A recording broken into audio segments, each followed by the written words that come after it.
O dia 6 de junho de 1944 ficou conhecido como o Dia D. Foi o dia em que os soldados aliados, em guerra contra a Alemanha, desembarcaram na Normandia. E, sob a liderança do general Dwight Eisenhower, eles foram desafiados a fazer o seu melhor. E com a frase que mudou o destino da história, que dizia: o destino da liberdade está nas mãos de vocês. Com essa frase, o general motivou, desafiou e fez com que aqueles soldados lutassem até a morte para conseguir a libertação sobre o exército da Alemanha. E deu certo. De maneira semelhante, aqui está o general do exército de Israel chamado Josué. Capítulo 1 de Josué é dividido em diversas etapas que nós hoje vamos analisar na lição. Não saia daí, daqui a pouco conversamos.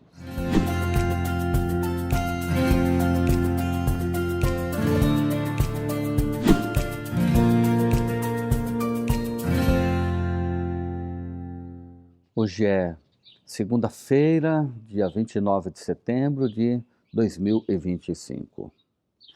Com as seguintes palavras: atravesse, tome, divida e sirva. Com essas 4 palavras, o capítulo 1 do livro de Josué nos traz exatamente o comando de ordem de Josué dado para o povo. E com essas 4 palavras e atitudes, eles conseguem atravessar o Rio Jordão e chegar em Canaã e executar a libertação, a conquista da terra e também dividir as terras e servir ao Senhor Deus. É isso que nós vamos analisar na lição de hoje, de maneira muito prática e bastante interessante. Atravesse a primeira ordem de comando, Josué 1, 2 a 9 e Josué 3 até o capítulo 5. A travessia do Rio Jordão não era apenas um ato geográfico, mas era uma atitude de fé e de coragem. Deus disse: passa este Jordão. O rio estava cheio, impossível de ser atravessado, mas a ordem divina era clara: conquiste primeiro as águas, coloquem os pés nas águas. Sabe que este episódio da travessia do Mar Vermelho, agora pela segunda geração, pelos descendentes dos que morreram no deserto, essa geração jovem relembrava para eles todo o conto que estava na mente deles da travessia do Mar Vermelho pelos seus pais. E precisava primeiro colocar o pé na água. O evento era diferente, mas muito semelhante, porque a primeira travessia, Moisés pôs o pé na água e o mar se abriu. E na segunda travessia, Josué põe o pé na água e o rio se abre e eles conseguem atravessar em seco. Líderes espirituais de hoje são chamados a atravessar os Jordões da vida. Obstáculos parecem intransponíveis. Atravesse o medo, as críticas, a apatia espiritual. Um líder só inspira quando aprende a andar pela fé e não pelas circunstâncias. Atravesse o mar da vida de hoje. Segunda expressão, tome, Josué 5, 13 a 15 e Josué 6 até o capítulo 12. Tome significa toma posse da terra. Atravessar o rio requereu fé. Mas agora do outro lado havia as muralhas de Jericó. A primeira e mais difícil batalha para que eles pudessem conquistar.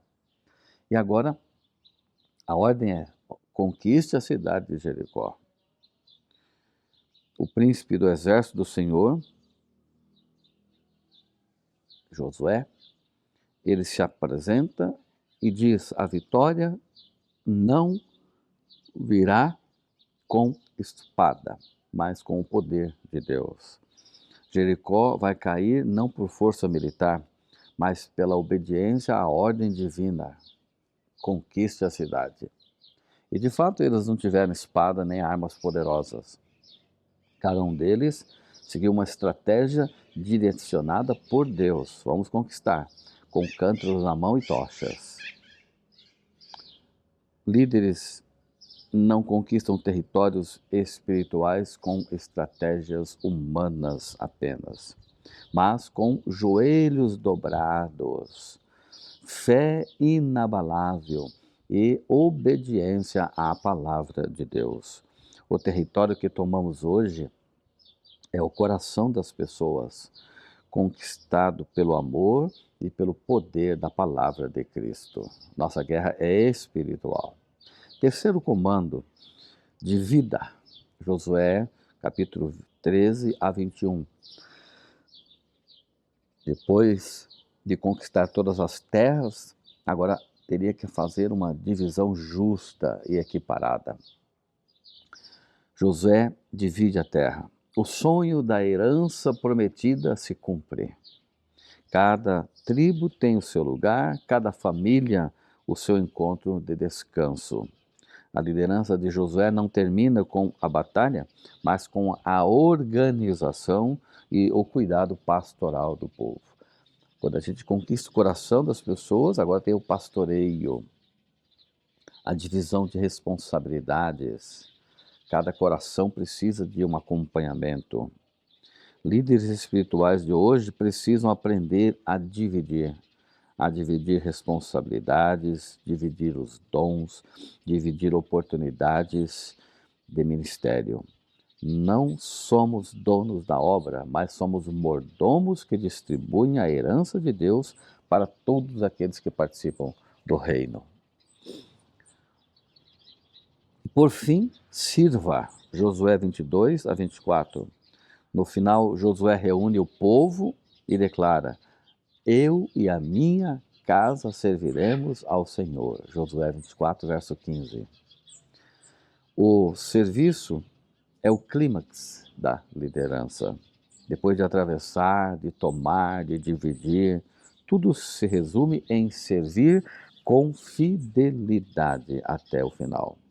A verdadeira liderança espiritual não busca reconhecimento, mas serviço. Líderes que servem marcam gerações, porque apontam para o maior servo de todos, que foi o Senhor Jesus Cristo. O chamado para a liderança de hoje, assim como em 6 de junho de 1944, o general Eisenhower convocou seus soldados a mudarem a história. Hoje, Deus convoca líderes espirituais a mudarem o rumo do mundo, não com armas, mas com fé, com coragem e com serviço. Atravesse os desafios da fé. Tome territórios espirituais com a palavra. Divida as bênçãos e responsabilidades com sabedoria. E sirva ao Senhor com fidelidade até o final. O chamado de Josué ecoa até nós. Esforça-te e tem bom ânimo. A liderança espiritual hoje precisa de homens e mulheres que aceitem esse desafio, porque o destino eterno de muitos repousa sobre ombros fiéis que escolheram obedecer. Vamos orar? Pai, nos ajude a dar esses 4 passos de coragem e de fé. Em nome de Jesus. Amém, Senhor. Eu sigo o mapa do dia. E você?